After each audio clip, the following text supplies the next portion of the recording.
Welcome to another episode of Success Blueprint on meetadvisors.com. I'm your host, Scott Hansen from scotthansenconsulting.com. On this show, Success Blueprint, we get the opportunity to interview and speak to some of the most successful business entrepreneurs, owners, business execs, media professionals in the entire Midwest. And today we have absolutely no exception. We're with Nicole Martin from HR Boost. I'm going to have Nicole share with you exactly what HR Boost is and who Nicole is, but I wanted to share with you some of the accolades. She's not only a mother, she's a wife, she's a speaker, she's actually on the board of Chicago's best and brightest companies to work for, and just recently, she's been recognized by the Daily Herald as one of the most influential women in business for 2014. Wow. That's what I say. Wow. Wow, it's so great to have you on Success Blueprint. Thank you so much. It's my honor to be here. Absolutely. So, you have all these accolades. You're a woman on the move. You've just been recognized as one of the most influential women in business in all of Chicagoland by the prestigious Daily Herald. Congratulations, first of all. Thank you very much, Scott. So tell our audience what exactly is HR Boost and what it is that you do for companies. Well, HR Boost, I call it my second baby.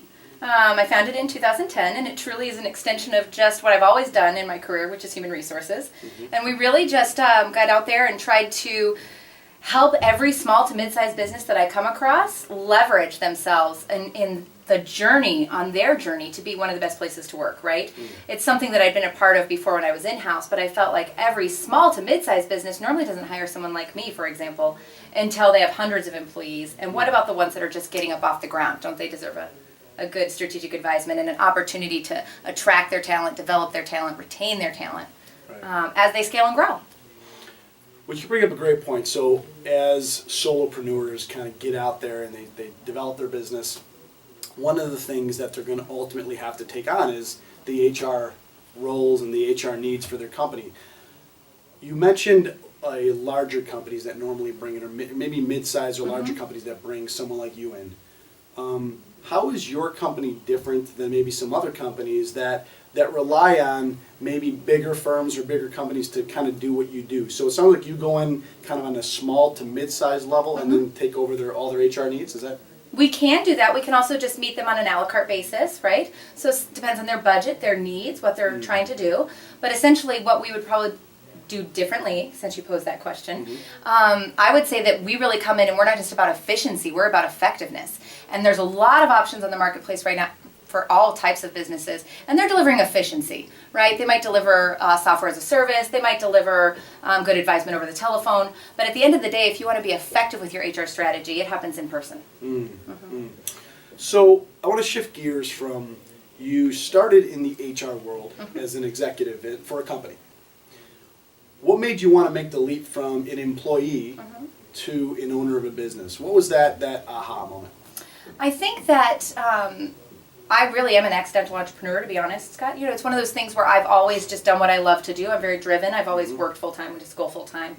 Grew up in HR from the receptionist desk up, right? Like, I'm somebody that just looks back at that journey and I go, when was that day? And you know, it's where I worked for an entrepreneur for his business for a number of, 6 years. Okay. Helped him scale and grow. We were on the winners list for 6 years consecutively. And then the recession hit, fourth quarter 2008, going into 2009. And that's a difficult situation for any business that went through that time, and I'm sure many people can recall that. I was part of that journey, and we basically had to walk many people back out the door that we had brought on. And after that was said and done, during that same time, I became a mother. And I really wanted to just go out there and continue to do what I had been doing before and find other businesses that had been on, that wanted what I had just done. You know, that they were on the front end of their business and wanted to scale and grow that, and go find another wonderful adventure. And I was bored. I essentially just, I don't know if my hormones balanced or what, I just decided I'm totally bored. Went to my boss and I just said, I think that we should, consider the fact that maybe I start consulting. I'll still serve you, and if you don't mind, would you become a client versus my boss? And he did. He became a client, became my first client, and that's where HR Boost started, summer of 2010. Well, I know it's been a success for you for sure, and I know you have a ton of energy, like we always joke around about. But if someone's watching right now and they're saying, wow, you know what?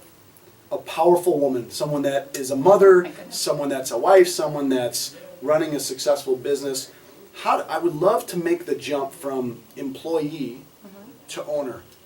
What kind of advice would you give someone that is, like I said, watching this and maybe they've always had that intuition to become their own boss, but they've been fearful of making that leap? What would you tell someone?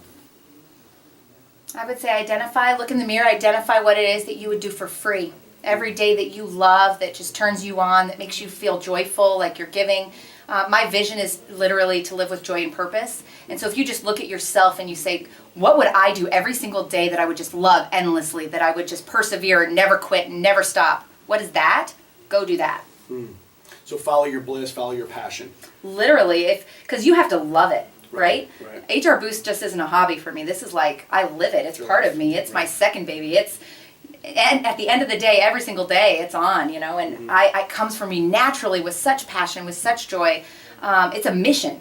It's a mission. What is the mission that, it can't just be a job. Life is way too short for a job, Scott. I don't know about you. Amen to that. Yeah. I hear you. It's not just a job. It's a mission. What is your personal mission? What are you trying to do? And believe it or not, it catches on. So when you said it's almost like the saying, once you follow your passion or your purpose, it doesn't really feel like work. I mean, it's a lot of work, and it's a big job, or there's a lot that goes into it, but it doesn't feel like it because you can be going from 7 in the morning, like we talked about, till 7, 8 o'clock at night, and it doesn't feel like work. Never. I'm totally playing. Totally playing. I'm totally playing. Wow. I'm at play all the time when I'm in my work. And I think that's a huge lesson, because I know so many people, they just want to hurry up and get out of their job and do something on their own. But once they realize how much work that goes into playing, it's a lot of work. But like you mentioned, and we've talked about it, even for me as a speaker, coach, and trainer, it doesn't feel like work. I can be up till 8, 9 o'clock and love it. Isn't that great? It's awesome. Yeah, and that's something everybody deserves. Every single human being deserves to feel that joy and love for what they're doing, their strengths, what they come with naturally, right? They need to look in themselves, identify that, and then go and devote it. And it's amazing how that feels every single day. I wish and pray that every single person had as much joy for what they do every day as I do in my business and what I do. And you found it pretty early. You kind of were part of the HR world, and then you stayed in the HR world, and then just expanded and exploded your business. I know for me personally, it took a while to get to where I'm at now. I had to do a lot of searching. What does that look like? Books and audios and stuff like that. So for someone that hasn't found their passion sort of immediately like you did, Right. what would you say to someone? You say, well, you got to love what you do, but how do you find that love? How do you find that purpose to get to the point where you're at now? What would be maybe an initial step? I really do think it's that simple question. What would you do for free? Okay. Because you have to be able to be willing to do it for free almost, and you have to be wanting to do it despite the fact that nobody's paying you for it. And if you would still do it, then that's something that is your natural gift that you deserve to pursue. Powerful. That's really what it is. Because when I had to come up with my vision of what I was all about, I had to sit there and say, well, what am I so fired up every single day? Why do I get up out of bed every day? And why do I do it for free if I was doing it for free, right? What is that? And I didn't just come up with it overnight. I literally, after becoming a mother, Scott, I was so grateful. And I just knew that I have a ton of energy and I was going to devote it to something, right? And I just knew that my work to me it's workplace ministry. What I do, harmonizing, bringing people together, helping them go home with a sense of accomplishment at the end of the day, helping the CEOs that we serve actually take their vision, their passion, and connect people to it, right? That to me is what I do. And why wouldn't I do that? Why would I pass that opportunity up when it's so clear to me that this is what I do? Not denying ourselves of our truth. Right. That's great. One of the things I talk about in the show a lot is associations. If you want to, I call it playing up. I always use the analogy playing up. If you're a golfer and you shoot in the mid-80s, you want to play with someone that's shooting in the mid-70s or low 80s. It's a different conversation. It's a different learning. In terms of associations, in terms of surrounding yourself with people that are kind of playing up or playing big in life, what's your thought on that? I think that's really poignant, actually. I look back to the first day that I actually turned myself into a consultant, right? And I look back at that day, and I was on the advisory board with one of our best and brightest companies for a number of years. And I was speaking to the winners, actually, at a concurrent educational session for the award symposium within weeks, actually. Okay. And I remember Jennifer, who's the president of it, came up to me and she said, Nicole, well, what's your company and who are you with? And I said, oh, that's a very good question. Let me go home and think about that. And she immediately was intrigued by the fact that I went independent and asked me to do business development representation of 101 Best and Brightest companies for here in Chicago. And at that time, I just was honored. Looking back 4 years later, that was a gift. Wow. Right? And she was honoring me. Sure. And now people know that HR Boost is about that. We're not just black and white HR, right? We're really about helping leverage businesses and helping them get the investment return out of the people that they're investing in. Wow, that's great. Leadership. What's your viewpoint on leadership in the workplace? Whether it's a 2 or 3 person shop company or whether it's a 30 to 100 person organization or even more. What's kind of what's your viewpoint on how important leadership is in the workplace? And leadership training and professional development, because I know that a lot of companies bring in and spend millions and millions and hundreds of millions of dollars to go out and get good talent. But once they have the talents, they don't train them. They don't create a culture where people want to be and want to work for them. What's your viewpoint on ongoing professional development or leadership training? I think that first of all, I think everyone in the business is a leader. Right? Everyone has the opportunity to lead in their own right and their own gift of what they're doing within a position to plug themselves into something. But it takes the ultimate leader in every single business to be accountable, to actually define what success is here, to actually help the people understand where we're going, right? The visionary of the business is so important. And people who are visionaries, they need to own that they're visionaries. And then they need to understand that there are people around them that actually are the people that know how to execute maybe on that. That they're the people, but most visionaries sometimes get that confused. And I think that it's really important that leaders identify, and again, leaders to me is everybody in the business, but that leaders come together to understand and respect one another's gifts and say, you're the visionary, I'm so excited, how do I help? How do I plug myself into what you're doing? Those can be maybe the lead managers essentially that know how to execute and take it forward and implement it and get other people excited about it. But, to me, talent development, it is a serious issue. Sustainability for businesses right now is a very serious issue for me when I look at the human capital shift right now taking place. You're talking about 30 million people between boomers and Gen Xers. And you think of how many years, Scott, did it take you and I to actually get what's in our head? Exponentially, that we have learned, that we know how to plug ourselves in, and you go, wow, there's so many people that are coming into the workforce, and what are we doing to actually cultivate and teach and slow down to help them on that journey, and how much time do we have? Right. And so talent development, leadership development, training, as far as I'm concerned, it's probably the number one imperative in every business right now today. And you mentioned something that's interesting, and I want to just focus on that. You said that everybody is a leader, which Yeah. I also believe. That's great. But I didn't always believe that. Meaning, because I didn't have the title of boss or owner or vice president, I didn't think of myself as a leader. Just sort of recently, I've read a lot of books and listened to a lot of people that share your sentiment. If someone's watching right now that's maybe not an owner, maybe someone that's an employee, they're saying, well, I'm not a leader, I'm just a fill in the blank. What would you say to that person? I would totally disagree. I would absolutely recommend that you take a look at what it is that you do. Take a look at the energy that you put out every day. Are you affecting a positive effect in your environment or a negative effect? Are you detracting from it or are you giving to it? Because if you're giving to it, somebody's going to notice that. And then that's going to be somebody that says, wow, there's somebody that we actually should probably put in over here. And then don't just wait for somebody to ask you to do something. Speak out loud about your ideas. Because sometimes in the back rooms, the people are going, I wonder who's going to step up. I wonder who's actually the ambitious player. I wonder who can take care of this. So let them know that you're ready, willing, you have good ideas, and that you're positive. And believe it or not, you'll be recognized sooner than they might come asking. I think that's great. I think that's great. To own it. Yeah, to own step it. into it. Yeah, absolutely. I don't think you should ever wait for something. When I look back at when I started my business, people would have said, I could have went and I did actually investigate other opportunities for me to get what I needed to do on my terms, and nothing met me on my terms of what I was trying to do. And people would say, Nicole, you can't do human resources that way. And I go, watch me. With a little sass. Yeah, because at the end of the day, it's true. Right. Everybody can create their own their own reality of what they're doing. And I think it's really important to have that personal self-love and power to be able to show other people that you have something to give. It's great. It's great. So you're the first woman that I've had as my guest, which is amazing. So no pressure at all. For the women that are listening and watching this interview who are trying to juggle everything, you're a mom, you're a wife, you're a successful businesswoman. I know you're on all kinds of boards and you do speaking engagements. I mean, you are literally really busy. I know that for sure. What do you say to that mom that's watching, or that woman that's saying, how does Nicole do it all? How do you balance everything? I think that balance is a very hard thing, to be honest, right? It doesn't come easily. I think you have to really plan. You have to be empowered. I'm very fortunate to be married, very fortunate to have a very empowering and supportive husband.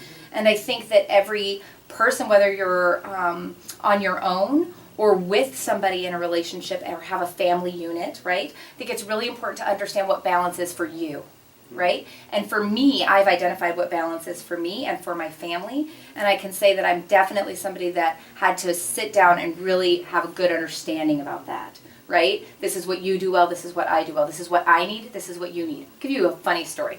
My husband, I said, honey, I think I want to cook dinner a couple times a week. And he looked at me and he said, you don't need it, I need it. And I said, I wonder how many married couples have that conversation. He said this to you? Yes. I want to cook dinner. Yeah. Oh, and he does. Wow. Yes, my husband makes some of the most incredible meals. And the presentation, sometimes my salads, I wouldn't even want to put it, he makes like incredible presentation.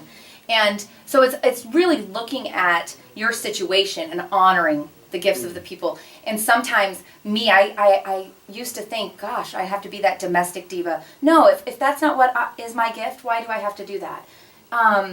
If I'm a mother, that's a selfless act. To be home with your children is a selfless act.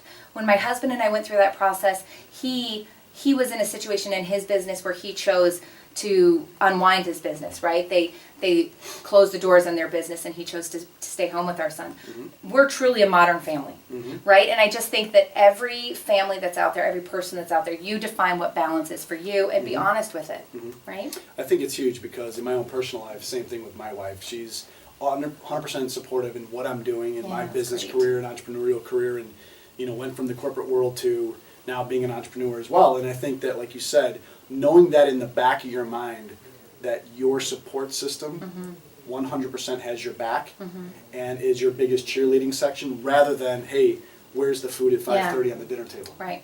And I think that's huge. Yeah. So sometimes, if it's working out those things, and if that's not where you feel your value is best given, and you think that you're devoting your time to something else, there's other people that can help you with that. And I think it's okay to ask for help.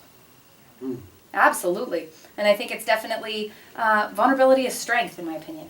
To be really open about what your needs are to somebody, and to find people that can partner with you in that. And I think for us guys, it's a little bit more difficult. Probably, but ask for help. I say that I work with a lot of men, right? I work with a lot of men, and I definitely feel that it's okay for them to actually come out with some vulnerability sometimes, and to their leadership teams around them, the management team, and ask for help, because sometimes people have great ideas and they're just afraid to speak up. And so sometimes it takes the leader to be open and transparent in that way to invite people in.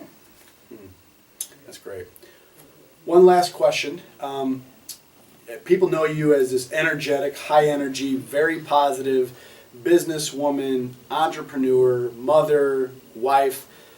What's maybe one thing that somebody doesn't know about Nicole Martin? What's kind of, whether it's a guilty pleasure, maybe it's something people don't know about you, maybe you're an amazing break dancer, I don't know. Oh, I wish, right?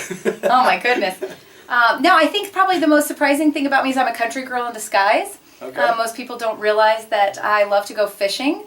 Yeah, that I grew up hunting in Montana, probably people meet me every day and they see me in a suit or something and they wouldn't know that I'm a country girl in disguise. What kind of hunting have you done? Oh, just getting out there, going for what? Deer. Okay. Antelope. Wow. Right? Nothing major like bear. But deer's pretty major. Yeah. For a girl from Montana, that's good. Yeah. Well, you have to if you want to get a date in high school, Scott. That's how it's done. Wow. Pickup trucks and yeah. Yeah. Yeah. Cool. Yeah. Well, this has been amazing. Oh, I want to thank you for your time. I know you're really busy, and thank you. Again, congrats on winning that amazing award. Oh, Well, I'm truly honored, actually, just to be among all the women that are being honored. It's a humbling experience. Thank you. I appreciate you coming on the show. Where can someone find you? Maybe a future speaking engagement, or just more information about your company. Where can they find you? I'm in Libertyville, but we get all over the place in Chicagoland, and so you can check us out online, www.hrboost.com. And there you have it. So, wow, this was great. Thanks Thank again you. so much. I had a great time as well. This has been pleasure. amazing. Sure. And so if you want more information in terms of where Nicole is, HR Boost, contact this woman. She's amazing. She's blowing up. hrboost.com, correct? Yes. And that's it. So you've been watching another episode of Success Blueprint. Again, I'm your host, Scott Hansen from scotthansenconsulting.com. And as always, if you want to learn more about how you can get more of these interviews and stay plugged in, just simply click below this video. There'll be a notify me, and then you'll be plugged into this system. So as always, go out and make it a great day, because you absolutely deserve it. Take care.